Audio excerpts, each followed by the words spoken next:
ಹಕ್ಕಿಗಳು ಎಷ್ಟು ಬೇಸಿಕಲಿ ಬರ್ಡ್ಸ್ಗಳಿದೆಯಲ್ಲ ಅದು ಸೌಂಡ್ ಮಾಡ್ತಾ ಇದೆ. ಅದನ್ನ ರೆಕಾರ್ಡ್ ಮಾಡ್ಕೊಂಡು ಬರ್ತಾ ಇದ್ದೀನಿ, ಕೇಳಿಸ್ಕೊಳ್ಳಿ ಹಂಗೆ.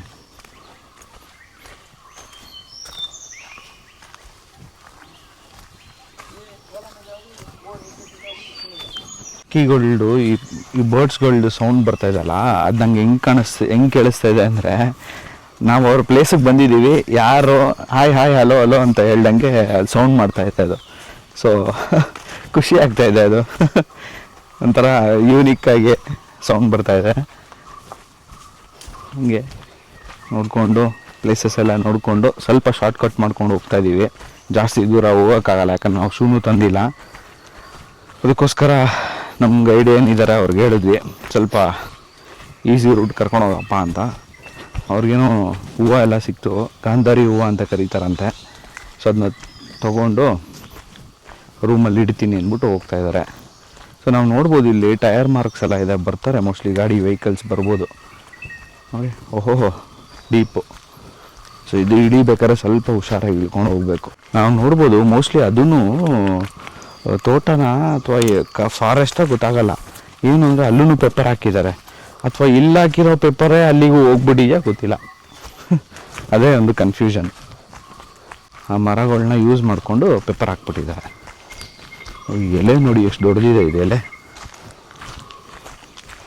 ಅವ್ರು ಅವಾಗಲೇ ಹೇಳ್ತಾಯಿದ್ರು, ಈ ಹೂವುಗಳು ಬಿಟ್ಟಿದೆಲ್ಲ ಕಾಫಿ ಹೂವು, ಆಗಲೇ ಒಂದು ಸತಿ ಬಿಟ್ಟು ಕಾಫಿ ಆಗಿದೆಯಂತೆ, ಇದು ಸೆಕೆಂಡ್ ಟೈಮ್ ಅಂತೆ.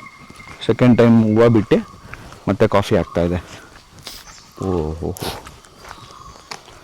ನೋಡಿ, ಆವಾಗಲೇ ನಾವು ಅಲ್ಲಿ ಮೇಲ್ಗಡೆಯಿಂದ ನಾವು ಹಿಂಗೆ ಬಂದು ಇವಾಗ ಹಿಂಗೆ ಹೋಗ್ತಾ ಇರೋದು ವಾಪಸ್ಸು. ಸೊ ಹಿಂಗೆ ಸ್ಲ್ಯಾಂಟ್ ಆಗಿದೆ.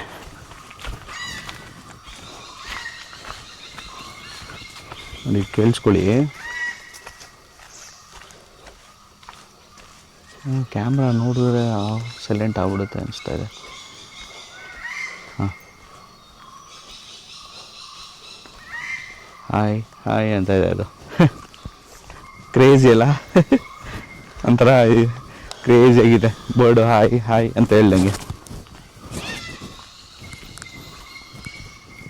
ನೋಡಿ ಈ ಕಡೆ ವ್ಯೂ ನೋಡಿ ಏನು ಸಕ್ಕತ್ತಾಗಿದೆ, ಚೆನ್ನಾಗಿದೆ.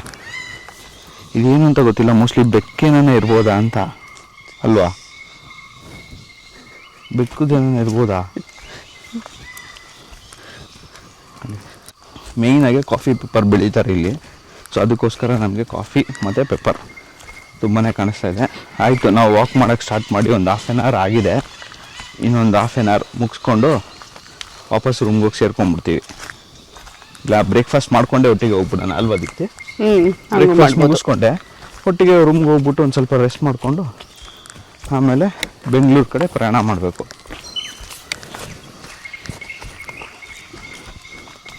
ನೋಡಿ, ಅವರು ನಮ್ಮ ಗೈಡ್ ಇದ್ದಾರಲ್ಲ, ಆವಾಗಲೇ ಮಾತಾಡ್ತಾ ಇದ್ವಿ, ಅವರು ಡಾರ್ಜಿಲಿಂಗಿಂದ ಅಂತೆ ಅಲ್ವಾ? ಹಾಂ, ಡಾರ್ಜಿಲಿಂಗು. ಅದಕ್ಕೆ ಕೇಳ್ತಾ ಇದ್ವಿ ಎಷ್ಟು ದಿವಸ ಆಯಿತು ನೀವು ಬಂದು ಅಂತ. 4 ವರ್ಷ ಆಗಿದೆ ಅಂತೆ ಅವರು ಇಲ್ಲಿಗೆ ಬಂದು, ಇಲ್ಲೇ ಕೆಲಸ ಮಾಡ್ಕೊಂಡಿದ್ದಾರೆ. ಅವ್ರ ಲೈಫು ಚೆನ್ನಾಗಿದೆ ಅಂತೆ. ಬಟ್ ಅವರು ಒಂದು ವಿಷಯ ಹೇಳ್ತಾಯಿದ್ರು, ಹೋಟ್ಲಲ್ಲಿ ಇರ್ತಾರಲ್ವಾ, ಸೊ ಮನೆ ಊಟಗಳೆಲ್ಲ ಮಿಸ್ ಆಗುತ್ತೆ.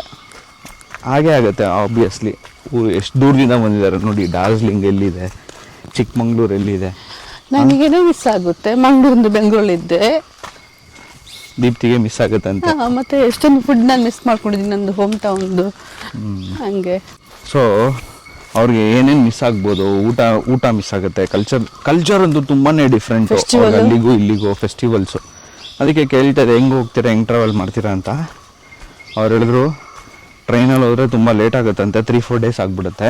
ಸೊ ಅದಕ್ಕೆ ಫ್ಲೈಟಲ್ಲಿ ಹೋಗ್ತಾರಂತೆ. ಒಳ್ಳೆ ವಿಚಾರ, ಫ್ಲೈಟಲ್ಲಿ ಹೋದರೆ ಒಂದು ದಿವಸ ಅಲ್ಲಿ ಹೋಗ್ತಾರಂತೆ. ಕೇಳಿದೆ ಎಲ್ಲಿಂದ ಹತ್ಕೊತೀರಾ ಏನು ಅಂದರೆ ಬೆಂಗಳೂರಿಗೆ ಬರ್ತಾರಂತೆ. ಬೆಂಗಳೂರಿಗೆ ಬಂದು ಅವ್ರಿಗೆ ದೇವನಹಳ್ಳಿ ಅಂತ ಹೇಳಕ್ಕೆ ಬರೋಲ್ಲ, ಅದಕ್ಕೆ ಯಲಹಂಕ ಅಂತಾರೆ, ಯಲಹಂಕ ಏರ್ಪೋರ್ಟಲ್ಲಿ ಅಂತಂದರು. ಸೊ ಅದೇ ಬೆಂಗಳೂರು ಏರ್ಪೋರ್ಟಿಗೆ ಬಂದು ಅಲ್ಲಿಂದ ಹೋಗ್ತಾರೆ. ನೋಡಿ ರೂಟು ತುಂಬಾ ಚೆನ್ನಾಗಿದೆ. ಇವಾಗ ಸ್ವಲ್ಪ ನಾವು ಇಳಿಯೋ ಥರ ಅನಿಸ್ತಾ ಇದೆ, ಬೆಟ್ಟ ಇಳಿಯೋ ಥರ. ಸೊ ಅದಕ್ಕೆ ಸ್ವಲ್ಪ ಸ್ಪೀಡಾಗಿ ಇಳಿಯೋ ಥರನೇ ಫೀಲ್ ಆಗ್ತಾಯಿದೆ. ಸೊ ಇಳಿತಾ ಇರೋದಲ್ವ ಸ್ವಲ್ಪ ಈಸಿ, ಅಷ್ಟೊಂದು ಎಫರ್ಟ್ ಬೇಡ. ಏನು ಗೊತ್ತಾ, ಇದು ಮ್ಯಾನ್ ಮೇಡ್ ಲ್ಯಾಡರ್ ಇದು. ಇದು ಬ್ಯಾಂಬೂ ಅಲ್ವಾ ಇದು ಬ್ಯಾಂಬು. ಬ್ಯಾಂಬೂಗೆ ಆ ಕಡೆ ಈ ಕಡೆ ಹೋಲ್ ಮಾಡಿ ಸ್ಟಿಕ್ಸ್ ಹಾಕಿರೋದು ಸೊ ದಟ್ ಹತ್ಕೊಂಡು ಇಳಿಬೋದು.